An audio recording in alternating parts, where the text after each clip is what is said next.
할렐루야. 오늘 하루도 주님 안에서 평안하고 은혜를 충만히 드리는 예림의 가족들 되시기를 축복합니다. 3월 25일 토요일 아침 예배 조용한 기도 드리심으로 올려드리겠습니다. 은혜와 자비의 아버지 하나님,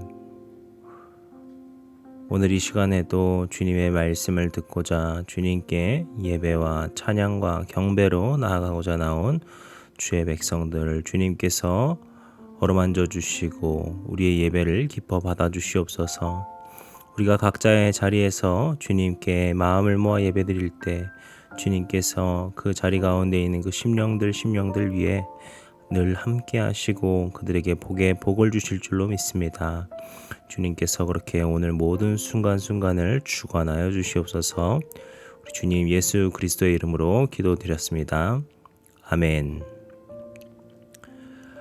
오늘 우리가 함께 고백할 시편의 찬양은 시편 144편 9절에서 10절까지의 말씀입니다. 하나님이여, 내가 주께 새 노래로 노래하며 10줄 비파로 주를 찬양하리이다. 주는 왕들에게 구원을 베푸시는 자시요, 그의 종 다윗을 그 해하려는 칼에서 구하시는 자시니이다. 아멘. 오늘 우리에게 주시는 하나님의 말씀은 마태복음 24장 1절에서 14절까지의 말씀입니다.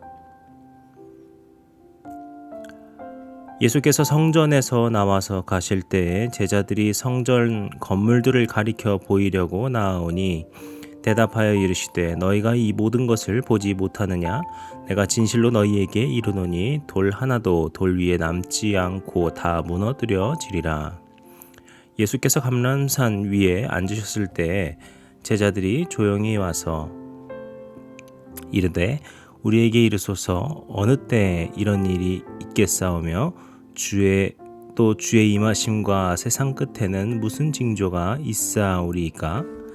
예수께서 대답하여 이르시되, 너희가 사람의 미혹을 받지 않도록 주의하라. 많은 사람이 내 이름으로 와서 이르되 나는 그리스도라 하며 많은 사람을 미혹하리라. 난리와 난리 소문을 듣겠으나 너희는 삼가 두려워하지 말라. 이런 일이 있어야 하되 아직 끝은 아니니라. 민족이 민족을, 나라가 나라를 대적하여 일어나겠고 곳곳에 기근과 지진이 있으리니 이 모든 것은 재난의 시작이니라. 그때 사람들이 너희를 환난에 넘겨주겠으며 너희를 죽이리니 너희가 내 이름 때문에 모든 민족에게 미움을 받으리라. 그때 많은 사람이 실족하게 되어 서로 잡아주고 서로 미워하겠으며 거짓 선지자가 많이 일어나 많은 사람을 미혹하겠으며 불법이 성함으로 많은 사랑이 식어지리라. 그러나 끝까지 견디는 자는 구원을 얻으리라. 이 천국 복음이 모든 민족에게 증언되기 위하여 온 세상에 전파되리니 그제야 끝이 오리라. 아멘. 할렐루야. 오늘도 주님께 예배함으로 나오신 우리 성도님들 주님의 이름으로 축복합니다. 어제 우리는 마태복음 23장의 말씀을 나눴습니다. 그렇게 해서 23장을 마무리했죠. 이제 오늘부터는 마태복음 24장의 말씀을 보려고 합니다. 여기에선 우리가 함께 읽은 것처럼 예수님께서 말씀하시는 내용으로 되어 있는데요. 그 크게 보게 되면은 하나는 예수님께서 그 성전이 무너질 것, 그러니까 성전이 파괴될 것을 예언하시는 내용과 마지막 때에 대한 말씀을 제자들에게 하시는 이야기입니다. 예수님께서 왜 이런 이야기를 하시는가라고 우리가 생각을 하게 된다면은 우리가 지금 마태복음의 끝을 향해 가고 있는 것처럼 예수님의 그 사명이 마무리를 향해 가는 것처럼 이제 예수님께서 십자가에 달려 돌아가시기까지가 얼마 남았지 않았음을, 그렇게 제자들을 준비시키고 계심을 우리가 알 수 있습니다. 그리고 오늘 말씀은 이제 예수님의 그 십자가 죽음과 부활을 통하여서 나타날 그 희생과 사랑을 미리 알려주시는 것을 볼 수 있습니다. 오늘 말씀을 좀 보겠습니다. 1절을 보시게 되면은요, 하나의 장면이 나옵니다. 예수님과 제자들이 성전에 있었죠. 그러다가 이제 이 성전으로부터 나오게 됩니다. 그런데 여기서 제자들이라고 하는 사람들이 성전 건물들을 가리켜 보였다라고 이야기를 합니다. 여기 누가복음이랑 마가복음이 약간씩 차이가 있습니다. 다른 공관복음서는 이 누가복음에서는 사람들이라고 되어 있고 마가복음에서는 제자 한 사람이라고 되어 있죠. 그런데 이것은 크게 문제될 것은 아니고 각자 보는 시각에 따라 달랐다라고 그냥 보시면 될 것 같습니다. 그런데 여기서 이 제자들이 아까 말한 그 성전 건물들을 가리켜 보이려 하였다라는 것을 히브리어 원어로 헬라어 원어로 보게 되면 제자들이 성전 건물들을 그에게 보여주려 하였다라는 뜻입니다. 그래서 어떤 성전의 아름다움이나 어떤 그 웅장함 같은 것을 제자 중에 한 사람이 보여주려 했고 그것에 몇몇 제자들 함께 동조했다라고 오늘 이 상황을 볼 수 있을 것 같습니다. 그런데 여기에서 마태복음만의 특징이 나타나는데요. 여기서 마태는 표현을 할 때 그냥 성전이라고 말을 하지 않고 성전 건물들이라고 표현을 합니다. 이것이 왜 마태복음만의 특징이냐 하면은요, 우리가 알다시피 마태복음은 유대 기독교인들에게 초점이 맞춰져 있는 복음서로 알려져 있습니다. 그런데 유대 기독교인들에게 성전이라는 것은 굉장히 소중한 것이었거든요. 그렇기 때문에 성전이라고 하면 왠지 거룩하고 왠지 대단하고 왠지 지켜야 할 그런 것으로 그들은 다 생각을 해왔던 것입니다. 그런데 마태의 지금 이 표현은 무엇입니까? 이 성전의 거룩성, 아름다움, 어떤 유일성, 어떤 그 위대함에 대해서 말하는 것이 아니라 이 성전 역시 그저 하나의 건축물에 불과하다는 것을 콕 집은 것이에요. 그렇기 때문에 성전을 이라고 말을 하는 것이 아니라 성전 건물, 이것은 건물이다 라는 것을 집어서 표현한 것이죠. 유대인들에게 이것이 참 혼란스럽게 아니면 흥미롭게 다가왔을 것 같습니다. 유대인들에게 성전이라고 한다면은 그것은 하나님께서 계신 곳 그 자체였죠. 하지만 예수님께서 십자가 사역을 감당하시는 그 순간을 우리가 다시 보게 되면은 그때 성전의 휘장이 위에서부터 아래까지 찢어지게 되었다라는 표현이 나옵니다. 이것을 우리가 신학적으로 해석할 때 하나님과 우리 사이를 가로막던 그 휘장이 찢어지게 되었다. 그렇게 이제 예수 그리스도의 십자가 희생을 통하여서 이제 우리가 주님과의 그 만남을 갖게 되고 그렇게 이제 우리를 주님의 그 성전이 되게 하셨다라고 우리가 보는 것이죠.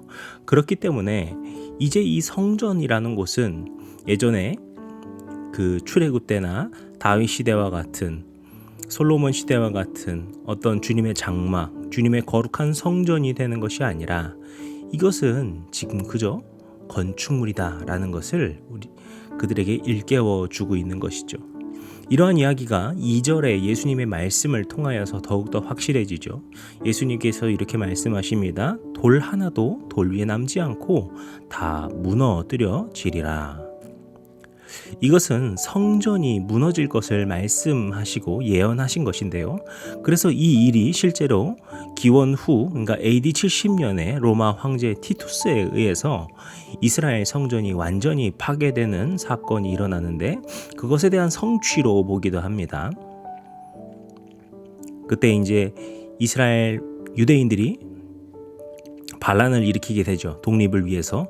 그런데 그 독립이 진압되고 하자 그 성전, 그들에게 어떤 그 정체성과 같았던 그 성전을 다 허물어 버리는 사건이 있었던 것이 역사적인 사건인데요.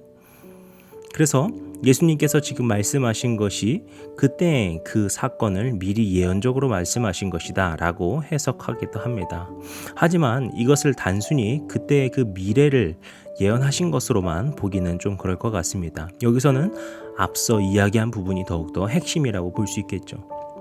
예수님께서 이제 십자가 사역을 향하여서 주님의 사명의 마지막을 향하여서 달려가고 계십니다. 그것은 십자가를 통한 희생이시기도 하고 다시 부활하시고 승천하시는 것이지만 그것을 통하여서 이제 우리에게 더 이상 성전이라는 건축물을 향하여 모이는 것이 아니라 우리를 주의 성전으로 삼아주시고 그렇게 우리 가운데 임재하시고 역사하시는 은혜가 있을 것을 우리에게 그런 소망을 말씀해 주시는 것이죠. 실제로 그래서 초대교회에 나타난 성령의 역사가 그러했죠. 초대교회 성령의 역사가 무엇입니까? 초대교회라고 하는 멋진 교회 건물을 지은 것이 초대교회의 역사였을까요? 그렇지 않습니다. 그곳에는 건물이라 할 수 있는 것도 없었고요. 너무나도 초라한 곳이었습니다. 그저 사람들만 모일 수 있고 기도할 수 있기만 하면 되는 곳이었습니다. 그런데 그곳이 거룩한 장소가 된 것은 그 건축물이 뛰어나서가 아니라 그들이 모인 장소, 그렇게 주의 백성들이 한 마음으로 기도할 때 그들 가운데 성령의 역사가 일어났던 것입니다. 그것이 바로 초대교회의 역사였습니다. 그래서 우리가 교회로 모인다라고 하는 것은 우리는 흔히 교회 건물을 생각하게 되지만 그 건물을 말을 하는 것이 아니라 우리 모인 사람들, 그 주의 공동체가 바로 주님의 교회임을 우리가 기억해야 할 것입니다. 오늘 그렇게 우리가 주님의 성전이고 주님의 교회임을 기억하면서 오늘 하루를 살아가시는 우리 성도님들 되시기를 축복합니다. 그리하여서 우리 주님께서 이제 그 어느 곳에 계신 것이 아니라 바로 지금 저와 여러분 우리 가운데 함께 하셔서 그분이 우리를 인도하여 주시고 때로는 위로하여 주시고 우리를 축복으로 이끌어 주심을 경험하시고 그것을 누리실 수 있는 혜림의 가족들 되시기를 축복합니다. 그리고 이제 3절부터 보시게 되면은요, 이것은 여기서 보시게 되면은 제자들이 세상의 마지막 때에 대해서 예수님께 질문을 합니다. 그리고 이에 대한 예수님의 대답이 오늘 본문 마지막까지 쭉 이야기가 나오죠. 우리가 함께 읽었지만 그 이야기들을 쭉 보게 되면은 참 두렵게 느껴지는 이야기인 것 같기도 합니다. 뭔가 혼란스럽고 뭔가 여러 가지 문제들이 생기고요. 거짓이 판을 치고 있는 그런 세상에 대해서 묘사를 하시면서 예수님께서 그렇게 우리에게 마지막 때를 제자들에게 말씀하십니다. 우리는 이 이야기를 보면서 어떤 생각이 들지 모르겠습니다. 그 마지막 때는 정말 언제일까? 혹시 지금이 마지막 때인 것은 아닐까? 아니면 또 내가 이 마지막 때 어떻게 해야 살아남을 수 있을까? 나는 괜찮은 걸까? 우리 가족은 괜찮은 걸까? 이런 생각을 또 할 수도 있겠죠. 그런데 저는 오늘 말씀을 읽으면서 가장 묵상하게 되는 포인트는 바로 6절 말씀이었는데요. 6절 말씀 우리 한번 같이 읽도록 하겠습니다. 난리와 난리 소문을 듣겠으나 너희는 삼가 두려워하지 말라. 이런 일이 있어야 하되 아직 끝은 아니니라. 아멘. 예수님께서 제자들에게 어떻게 말씀하십니까? 난리와 난리 소문을 들을 것이다. 어떻게 보면 그 두려운 일, 걱정되는 일, 혼란스럽게 하고 거짓된 일들이 막 일어날 것을 말씀하신 것이죠. 하지만 그 이야기를 통하여서 제자들을 두렵게 하실 것이 아님을 우리가 지금 본문에서 알 수 있습니다. 바로 제자들이 두려워하지 않도록 그것을 말씀하신 것이죠. 예수님께서는 그 마지막 때가 언제인지 우리에게 말씀하신 것이 아니었습니다. 예수님께서 여기서 주시는 강조는 무엇입니까? 너희는 삼가 두려워하지 말라라는 것입니다. 여기서 너희는 삼가라고 하는 그 표현이 원어에서는 호라테라고 하는 단어인데요. 이 호라오라고 하는 것은 무언가를 본다라는 뜻이기도 한데요. 그리고 그 명령형이 이 호라테라는 것인데요. 이것은 그냥 보는 것이 아니라 무언가를 굉장히 주의하는 것. 그래서 무언가 굉장히 조심하는 행동이 바로 이 호라오입니다. 그러니까 예수님께서는 너희들이 주의해야 된다라는 것이죠. 근데 무엇을 주의해야 되는 거예요? 두려워하지 말 것을 너희는 주의해야 된다. 그러니까 주님께서는 그 두려워하지 않는 담대함을 굉장히 제자들에게 강조하고 계신다라는 것입니다. 우리가 주의 그리스도인으로서 살아간다라는 것은 무슨 의미일까요? 세상에 지고 아파하고 넘어지고 쓰러지는 것, 그것이 주의 자녀로 사는 것일까요? 아니면 세상의 힘과 능력에 압도되어서 불안해하고 두려워하는 것이 우리의 삶의 그리스도인으로서의 모습일까요? 그렇지 않겠죠. 우리가 주의 그리스도인으로서 살아간다는 것은 주님 안에서 담대함을 입어 살아가는 것입니다. 어떠한 상황 속에서도 어떤 순간이 찾아올지라도 우리가 주님의 자녀임을 확신하고 그것을 믿는 마음으로, 그리고 지금도 우리 주님께서 함께 하시기 때문에 세상에 그 어떤 일이 일어날지라도 내가 두려워하지 않으리라, 내가 담대하게 나아가리라 라는 것이 바로 주님의 제자로, 자녀로 살아가는 비결인 줄로 믿습니다. 이런 의미에서 오늘 이 매일 성경의 제목이 저에게 참 와닿기도 했습니다. 제목이 보면 이렇게 되어 있죠. 끝이 아닌 시작.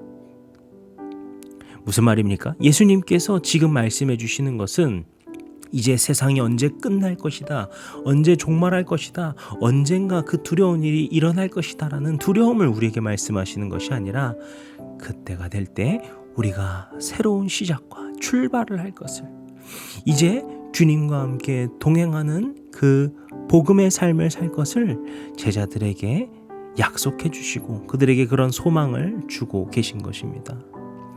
우리 죄를 위해 십자가에 달려 죽으신 예수 그리스도, 그 죽음을 이기시고 부활하신 예수 그리스도, 그리고 그분이 승천하시면서 성령을 약속하셨고 그 성령의 역사를 이 땅 가운데 이루어 주셨습니다.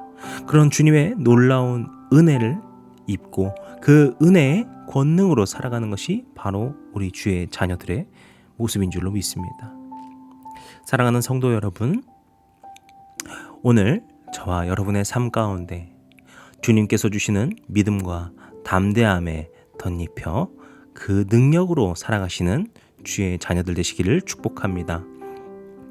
오늘도 주님께서 저와 여러분에게 말씀하십니다. 너희는 삼가 두려워하지 말라. 그렇게 주님께서 우리를 안심시켜 주시고 우리에게 용기를 주시고 우리가 주님께서 함께 하심을 믿는 믿음을 가지고서 세상으로 담대히 나아가서 그곳에서 승리하도록 주님께서 우리에게 승리를 주시고 늘 항상 함께 하시는 줄로 믿습니다. 그런 주님의 함께 하심을 믿고 그런 주님의 그 은혜와 능력을 믿고 세상 가운데서 승리함으로 살아가시는 예림의 모든 가족들 되시기를 주님의 이름으로 간절히 축복합니다. 기도하시겠습니다. 오늘도 우리 가운데 살아 역사하시고 우리에게 용기와 새 힘을 주셔서 우리로 하여금 세상 가운데서 승리케 하여 주시는 우리의 승리의 깃발 되신 아버지 하나님, 오늘 주님께서 주신 그 말씀에 힘입어서 우리가 세상 가운데에서 능력으로 살아가게 하여 주시옵소서. 주님께서 우리를 성전으로 삼아 주셔서 그렇게 주님께서 우리 가운데 임재하시고 함께 하심을 믿습니다. 주님께서 우리와 함께 하신다면 우리가 두려워할 것이 무엇이겠고 무서워할 것이 무엇이겠습니까? 오직 우리가 주님 안에서 참된 평안과 기쁨과 용기로 살아갈 줄 믿습니다. 저와 우리 모든 성도님들의 심령 가운데 그러한 용기로 그러한 능력으로 주님께서 늘 항상 함께하여 주시옵소서. 오늘 하루의 모든 순간순간을 주님께 맡겨드리고 그 발자취를 주님께 올려드립니다. 주님, 우리와 모든 순간순간 동행하여 주시옵소서. 우리 주님 예수 그리스도의 이름으로 기도드렸습니다. 아멘. 이제 우리 주기도문 함께 들으시고 오늘 예배를 마치도록 하겠습니다. 하늘에 계신 우리 아버지여, 이름이 거룩히 여김을 받으시오며 나라의 임하옵시며 뜻이 하늘에서 이룬 것 같이 땅에서도 이루어지이다. 오늘날 우리에게 일용할 양식을 주옵시고 우리가 우리에게 죄진 자를 사하여 준 것 같이 우리 죄를 사하여 주옵시고 우리를 시험에 들게 하지 마옵시고 다만 악에서 구하옵소서. 나라와 권세와 영광이 아버지께 영원히 있사옵나이다. 아멘.